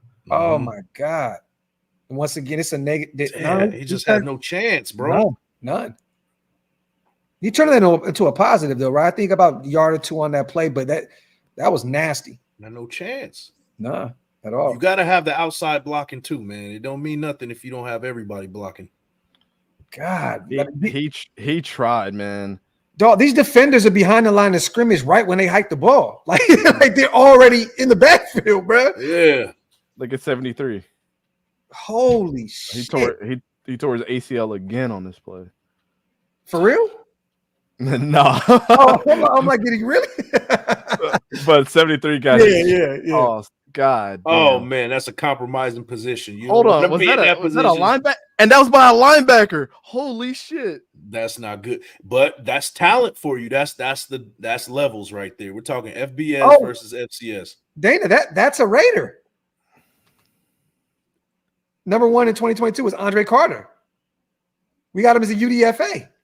Wait, for real? That's a Raider. Oh, shoot. Andre, shoot. I forgot we got him. Yeah, let me see. Nah, he played for Indiana last year. Did he? Yeah. God damn, he was kind of edge rusher for Indiana. You're right. Okay. 11 tackles for loss, 2 sacks, 3 passes defended. Did he go undrafted? Oh, wait. That's him. Oh, he's on the Jaguars. Yo, hold on. This is the second time that's happened, bro. Hold on. So I'm wrong thinking he's on my team, and you're wrong the whole time while he's on your team. Yo, somebody snipping that shit. We have to upload that immediately. When the hell did he become a Jag? Was it? He's a UDFA this year? Yeah. Holy shit. Wow. Yeah, defensive end. Yep. Rookie out of Detroit, 6'5", 270, Jacksonville Jaguars. Wow. Hey, I'm actually excited about that one. Okay, let's go, Jaguars. The best pick we had in the draft was a UDFA. That's fucking crazy. I like him. Man. Yeah, that's that Marcus Peters effort for sure, bro. Man. Look at the Marcus, my guy. That is hilarious, bro. Holy shit. The wrong father's in full effect. Yo. So right here, they're in trouble. They're in big trouble. Yeah. And there's it's almost like they're mailing it in too. The play calling is real vanilla right now. Like, I don't know, man. Quarterback doesn't stand a chance, bro. That old line. This is rough to watch, bro. Yeah, man. And what is this? Like 28-0 at this point? Probably 31. It's like second quarter, too. Holy shit, man. All right. Blocking action out of them. There's just nothing. There's nothing that Dylan and them could do. They're not used to this. No. I mean, look at the defensive lineman. He's way bigger than this fucking. Yeah. Is the left tackle? Yeah. Look how small their left tackle is compared to their left guard. That's all you need to know right here. Yeah. Man. Yeah. That's a fucking shame. Yeah, bro. Those dudes should be flipping positions. God. These dudes are so small compared to these guys. Yeah. Well, once again, Dante, New Hampshire being a small school, you don't really have your pick of the litter. You know what I'm saying? Like, you know what I'm saying? Like you end up with a gym, like you know what I'm saying, like Dylan, but that doesn't happen a lot. That's one every few years or something like that. Like, yeah, man. Generation. It's a generation type of deal. But that's what to be honest, like this play right here, if this play gets me excited for you guys, because now knowing how big Western Michigan is compared to New Hampshire, this is, for those that don't know, if you've never heard of these schools, I'm going to give the best comparison for you. This is like Georgia playing University of Delaware. University of Delaware is not a team that gets any type of traction, but if you look at just this specific run, he's already deep, which I would be even scared to play my running back this deep by how fast they've been getting in the backfield. So this is already a ballsy call, having your running back 5 yards deep like this on a running play. You can't even see him on the screen. But then also the effort that Dylan got out of this, if he's doing this with a team that's not you got Jack Coward, you got Colton Miller, you got big time guys on the O-line. But look at this shit. Look at the way he's able to navigate and still break blocks on bigger guys that are way bigger than him. I'm seeing also, Mike, do you see like New Hampshire kind of creates this unneeded like jam up in the backfield? They're creating problems for themselves. Number 66 got flapjack, bro. Like, but once again, all this unneeded motion, it's like you're creating like just this major log jam back there that you don't need when you have a running back of Dylan's caliber. Like, you know what I mean? Yeah, they're kind of outthinking themselves, and it seems like they've been doing that the entire game. Yeah, if they kind of held their water the entire game, they could out scheme this team. Yeah, and be more competitive. Phenomenal run though, and they definitely got away with that one. It looks like Dylan almost damn near ran into his receiver. Yeah. Well, here's a couple of things that if you're in the film room with Dylan, this might be his best run of the game. Just by how much. So we used to have this thing where I used to count on my players. How many car crashes did you avoid to make a good play? That's what we used to call it. And we used to tally it on one play. And it used to be bad for everybody else that was on your team, but it was a learning moment for everybody. Like, yeah, this might be a negative thing, but we're going to figure out how many car crashes happen so we don't prevent this shit to happen again. Yeah. And we flip it to a positive. If this guy was to do this, if you guys were able to do this and pick this up, out of the 7 yards Dylan could have got here, this probably could have been a touchdown. Yeah. Right. For example, wide receiver, not getting there fast enough. Dylan had to avoid that car crash. 66. Look at where his legs are. Had to avoid that car crash. Then he flips inside. Just 84 legs go his block. He had to avoid that car crash. Yeah. It's all effort. It's all effort plays. Yeah, you're down 28, but you got to effort every time. You got to bring effort every time. And Dan, that's a trend. You said the pulling tight end was late as fuck. He's been doing this. Yeah. Like snap after snap. Come on, bro. It's almost like he's afraid of contact. Remember, he's the same guy that whiffed and didn't even touch the defender a few plays ago. Yeah. The best blocker on this team is 84 by far from what I've been watching. Now, look how smart he was on just this block. He helped 66 out. Yep. I got to push you out the way. And then I got to pick up two guys on my own right here. That was excellent. 84 is doing his thing. He gets an A+ on this play. Dante, great vision right there, brother. He created that play. He helped create that play. Yep. Facts. Salute to George Manley also, my brother. Appreciate you on the $5 holler, man. We used to say it always takes two to tango on a good play. Everybody else can collapse, but if you got a really good teammate in front of you, especially as a running back, and you're good and shifty like Dylan is, 84 is there. I wonder, the next time you interview him, I'm gonna be like, who was 84? Were y'all roommates or something? Because he making sure he good, huh?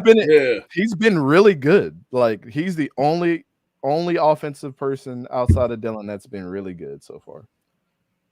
Since Dana is the GOAT in here, who is 80? Who was it 84? 84, yep. Dana, if you can, let us know who 84 is, the tight end for New Hampshire. All right, let's see what we got right here. This is 2002, so he might have, or 2022. Okay. And this is the year, once again, you guys, that Dylan had 1,200 yards rushing, and he had about 500 yards receiving. And he had 17 touchdowns, I believe, combined in terms of receiving and running the football. So this was a big year. This was his first All-American year at the collegiate level. Yep. Kyle Lepowski. Okay. Salute to Dana. Lepkowski. Okay, gotcha. Yeah, I'm at.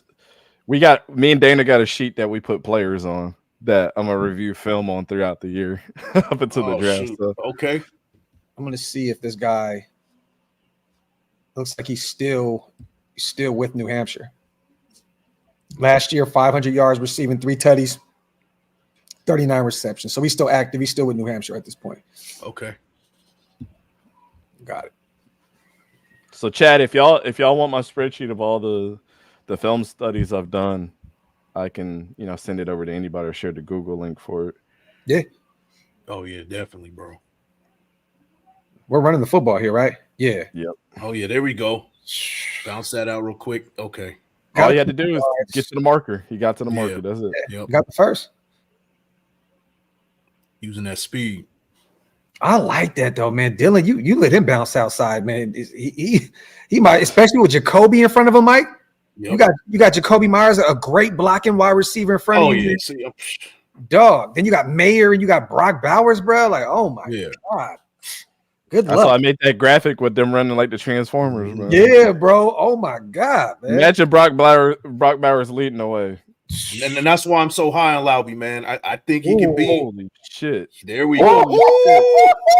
Then he got outside. Phenomenal. Good. There we go. Let's go. That got me hype right there. Man, okay, I can't wait. This play was supposed to be done before it started. I can't wait. Wow, hell yeah. He bounced outside like 2 or 3 different times. Oh, man. Watched it. That was insane. I got to watch my man 84 and see what work he's been doing. Yeah. Brock Bowers Jr. Hopefully, I got you, my man. He said, I got you, bruh. Look. Watch him whiff on this one, Dante. Yeah, no. Oh, so he went the opposite way. Okay. Okay. Oh, wait. This was the play previous. That was the previous play. Nah, that was the play after. What the hell just happened? Did he go back to the? Yeah, I guess they didn't show the other view. So It's all good.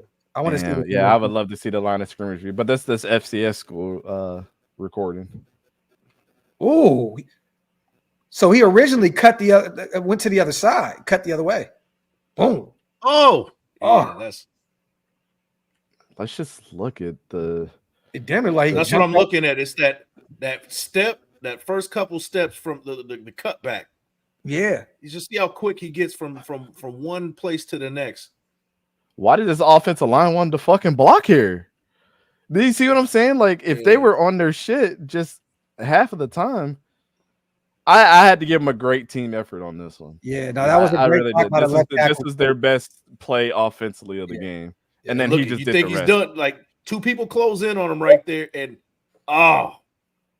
then you got a blocker, you got one of your buddies. That's the receiver that finally put his hands on somebody, Mike. Yeah. That was the dude that was like, go ahead. He was free entry. Yeah. Dude's been playing patty cake all day. For real, bro. Man.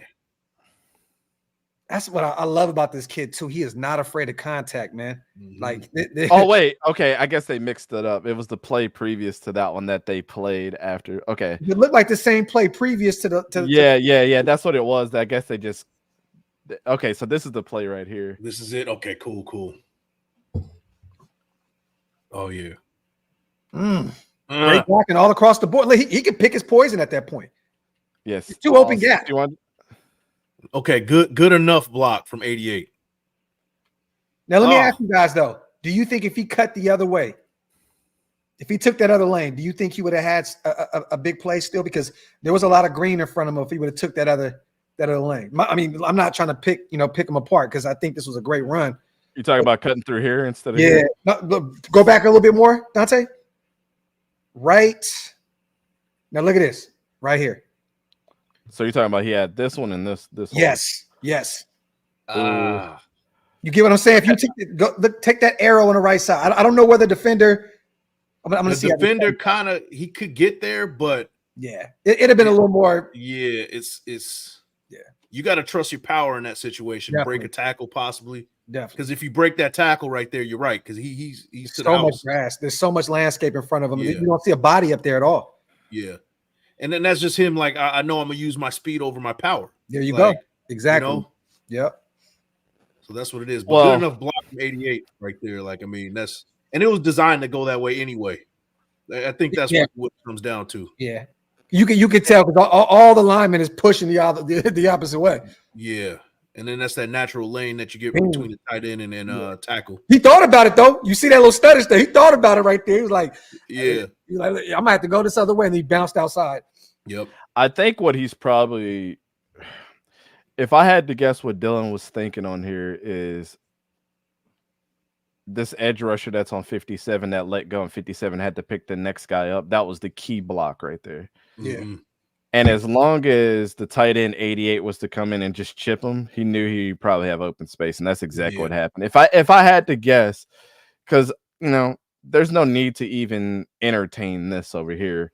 Well, first of all, that there's probably a safety on top that he's short. So you're not going to be able to see where number 2 is going to be disguised anyways. And I know I can definitely see him and a couple other people. So 99 stepping up off of 88 was just a freak move, but he was able to make both of these guys miss. So I don't know.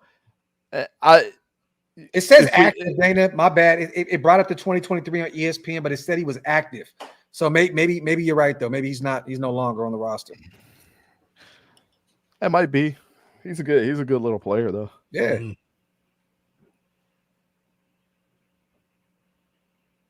So you got to catch him a little earlier than that. A lot earlier. Yeah. You got to give him a chance to make a move on a dude. You damn near got to get rid of that football one-handed though. Yeah, no, he did. That was a great catch. But if he would have got rid of that football a few seconds earlier, Dylan could probably took that shit to the crib.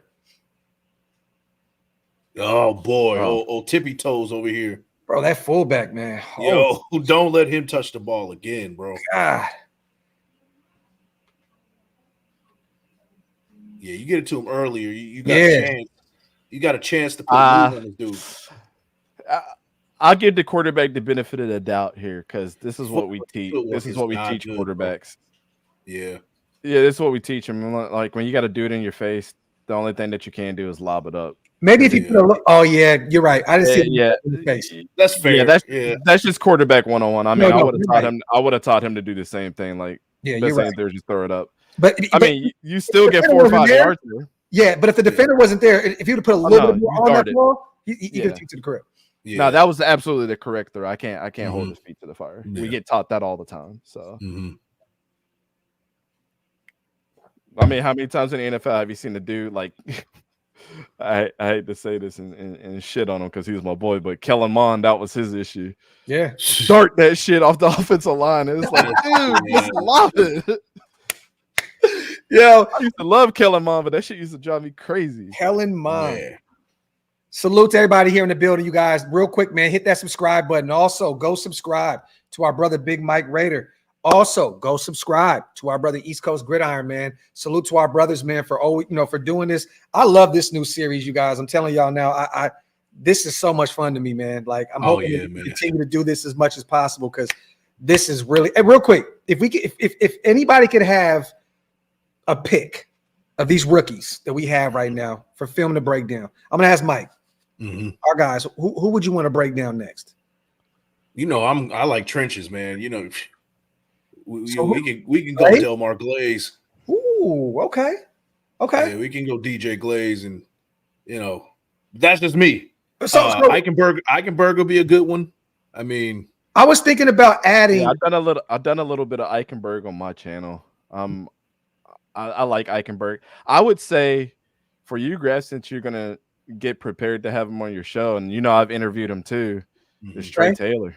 We can do that too, definitely. Oh, yeah. Trey Taylor's film will really open the eyes of like how he's so versatile.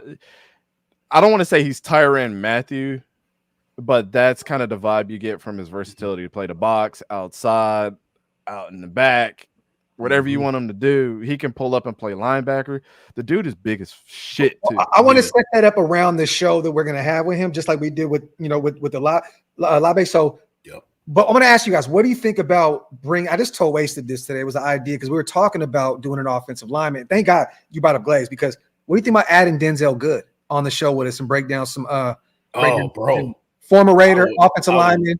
I think it'd be fun to bring him on the show. He's a friend of the show. And he could break down some tape with us as well. I think that'd be fun. So I would love to do that, bro. You know what? I'm going to put a thumbnail together. I'm going to reach out to him tonight and see if we can get Denzel on with us. I think he'd have some fun with that, man. Definitely. Yeah, for sure. Let's do it. I would love to. Stu's coming on with us for Trey Taylor. Stu is coming on. We need some safety. Yeah. We need safety here with us. Stu has to come on. I talked to him this morning. Well, he called me this morning. I missed his call. I got to call him back. But yes, we got to add some different elements as well. It'd be fun to have some guys that played the position. You know what I mean? It'll add another element to it. So I'm gonna reach out to Denzel tonight. I would love that, man, because as much as I know, like, dude, I just bought another book. Like, if y'all don't believe me, another book of just football shit. Like, I love this, but to have a former pro, I just want to ask him, like, dude. Yeah, that's how I feel about it. Yeah, like I know a lot, but I'm not gonna sit up here and act like I know it all. So Denzel has told me numerous times, anytime you want to do something, brother, let me know. So what I mean, and Denzel played in the league for a while. What I mean, he was actually a very versatile player, moved around the low line. Bro, he was a guy that played damn near a whole series after he tore his fucking ACL. Like real shit, like still was out. I forgot how many plays he said he played. It was like 10 to 14 plays after he tore his shit. He was still on the football field playing. He's a dog. He's a dog. That's a dog right there. Yeah. I'm definitely a student of the game, man. I would love to pick their brain as Say less. I'm reaching out to him tonight. I'm gonna see when he's available. We'll get our schedules together so they don't conflict, and we'll make it happen, bro. Definitely. Yeah, man. Let's get it. Yeah, man. All right. So this is I watched this a little bit while we were talking, but this is what's gonna get you excited right here. Here we go. This was Quinyon Mitchell at the Senior Bowl. That's all I'm gonna say. Oh, he's at the bottom of the screen. Ooh. Okay. There you go. Oh, man. Now, who are they playing right here? I don't know why it's doing this. It says the whack. Oh, is it? Was it the same game? This is the same game, yeah. Yes, Oh, I thought it switched games. I'm tripping. No, here we go. That was a phenomenal play. So he's at the bottom of the screen. I want to see that route though. You got it was an underthrown ball, but I mean, He stayed back for it. Yeah, adjusted. Is that corner crying? Was he calling for a penalty? It looked like it. Got a little handsy right there, but I wouldn't have called it. I think that was a phenomenal. I think the refs did their justice. Nah, he's just being a little bitch. That's what he's doing. Yeah. He got burnt by an FCS running back. Yep. You know, it was like he feels a type of way about that one. But man, great play. Great play. Once again, motion man is great, man. I'm telling you. Yeah. I want to see a lot of that this year, though, man. Put him on the outside. Mm-hmm. Yeah. Hey, you know what? Handsy there. He was a little, you know. But the corner was handsy too. I think the reason why Dylan put his hands on him was because he was tugging on him. Right. Hey, we know this, right? Corners are they're gonna try everything under the sun to get away with it, man. The greatest do it. The greatest. That's a fact. Okay. Ooh, nice. Oh, okay. Extra yardage. Yeah, I like that. Yeah, he's pounding the ground because he knew that he could probably get more. He had at least another 5-10 yards in front of him. Look, boom, boom. Man, that was insane. That was nice. Even just the block from 84. Yeah. Like, that's what I'm saying. He's a good little player. That's all he had to do was just come up and he spun that dude. Yeah, he did. There you go. Dylan's vision is underrated too. It is. He definitely finds these holes and finds a way to get through them, man. I mean, that's one thing that he said that was probably one of the biggest things a running back needs is vision. Yeah. You know, so hey, I think that might be his strength. That's probably why he said it. So nice little dump off. Yeah. I think he gets a couple more, and they probably took him out the game when they're getting their ass kicked. Yeah, you don't want your best player. Oh, see, you could have went to him right there. Yeah. Mm-hmm. God. That quarterback was scared for his life, man. He just wanted to get rid of the football. Look at this. Boom.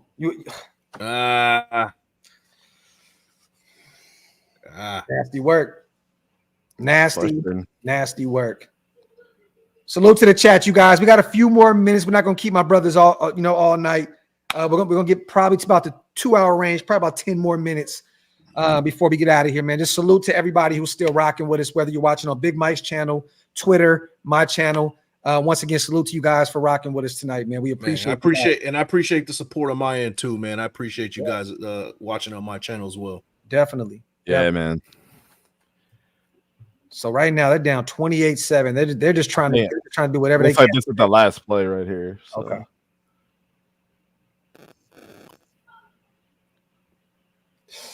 And once again, Dylan's open, and you can't get. Now, what happened behind the line of scrimmage there? Because it looked like that ball may have got batted. I could be wrong, but it looked like Dylan was waiting on it. Mm-hmm. It took too long for him to. He was back there for a minute too. I was like, all right, where's the ball at? Yeah. Yeah. Let's see. Okay. Bro, come on, man. He killing Mon that shit. Yep. He did. Yep. No, the defender put his hands up. Yeah. No, that's what I'm saying. He threw it right into the defensive line instead of lobbing it up. You got to lob it to lobby. Yeah, that was it. Man, he was ready to go to the locker room with that one, bro. He was trying to get him a little halftime sandwich at that point, bro. Yo, we'll try and find some more. It's so difficult to find this stuff. You know what I mean? So for us to even, have what we have right now is a blessing, man. So it's so difficult to get your hands. Yeah, it's the only thing that I could find. Me and my scout buddies, we've been talking for months about getting film. New Hampshire is really, really the FCS level is really hard to get because they're very, very, very stingy with their shit. Yeah, it's by school instead of like conference, like the Big Ten. The Big Ten will block your shit like crazy, but they also are they have like an archive versus like New Hampshire keeps everything in house and they don't really have to share with the conferences if they don't want to. Yeah. Oh man. So this is the only thing I can pull because this is technically Western Michigan's film. This is not. But bro, look, we got to watch our mans get a touchdown, and also we realized watching this team struggle on the offensive side about how much more production he could have had if he had more talent around him. Oh yeah. You know what I mean? The offensive Definitely. line struggled mightily. The receivers, like, they don't want to block at all. I mean, shit, if it wasn't for 84, man, I don't know what else Dillon would have did, bro. Like, but I want to ask you guys this before we get out of here, man. Dante, you know, first and foremost, I'm going to ask you because, you know, you're not a Raider fan. What is his ceiling? And what is the basement that you think that we can expect out of Dillon, you know, in his career completely, not just his rookie season, but what do you think? Can he potentially be a Pro Bowler?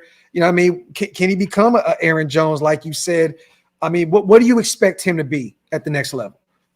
I think everything always depends on health, right? And this was like the best team that he played in college. And you see how well that he did throughout the game, not really getting himself hurt, not really taking too big of hits. So I think that's the first thing that you have to put in question. But the ceiling for him, I know a lot of people give him comparisons to CMC, and I think that's just way too high of way too high of a ceiling to expect. CMC, if you watched him even at Stanford, you knew. And even when people had their doubts about him then, I knew that dude was going to be good just by the way he ran. It's different. Even though he played at Stanford, he still played against big guys in the Pac-12. That's what they did. Yeah. And also, it does matter. I mean, Stanford's really hard to get into, and he's very book smart too. And that's what everybody says about him. Like, he's a student of the game as well. Yeah. I personally don't know that about Dillon, so.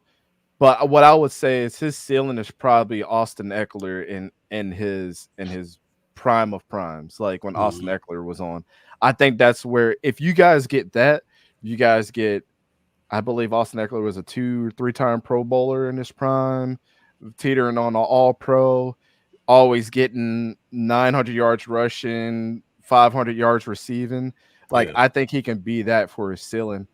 I really don't think he has that low of a floor. To be honest, I'd see way too many good things. If he's a floor type of player, and that's hard. That's hard to think about. I build too. That literally 5'10". Dillon has a few pounds on him, but they pretty much are 5'10" around. They're hovering around that 200 range in terms of weight. So that's crazy. I think his floor is Devin Singletary's worst season. Okay. See that. Not mad about that. Yeah. I mean, decent running back all the way around, but I'm more leaning towards that he's going to be an Austin Eckler type if he really keeps at it. I truly believe in him. Hey, you wouldn't believe this. Eckler never was a Pro Bowler. Wow. Really? Never. I thought he had at least two. I thought he had at least 3. Yeah, bro. I thought so too. But nah. He's never had over 1,000 yards. In 2021, he had 911. In 2022, I knew that. Yeah. He had 915. He had a shit ton of touchdowns. I think in 2022, he actually should have snuck in at least. Like he had 722 receiving yards. So the guy, oh man, there's a reason why you thought that, Dante. Let's just say he put up the stats to be a Pro Bowler. Right. Clear, bar none. I mean, if you've ever played fantasy football, you hated going against the person that had fucking Austin Eckler on your team. Bro, he's a Raider killer too, bro. I can honestly say that. Big Mike, you know that. Yeah, Eckler's a Raider killer, bro. He loved playing against us. Yep. It's true. It's true. Yeah. So ceiling definitely Austin Eckler, floor Devin Singletary's worst season. Okay. And I loved Devin coming out of Florida. I know you loved him at the collegiate level. I thought he was going to be something special. Hey, we'll see. I think he's good. I don't think he's gotten his shot. I think this year. I mean, he may. I think the Bills totally fucking screwed him over. They never really gave him a real shot. Because when he's out, I don't know if you guys seen him with the Texans last year. Like, he looked good. He's good as shit. Yeah.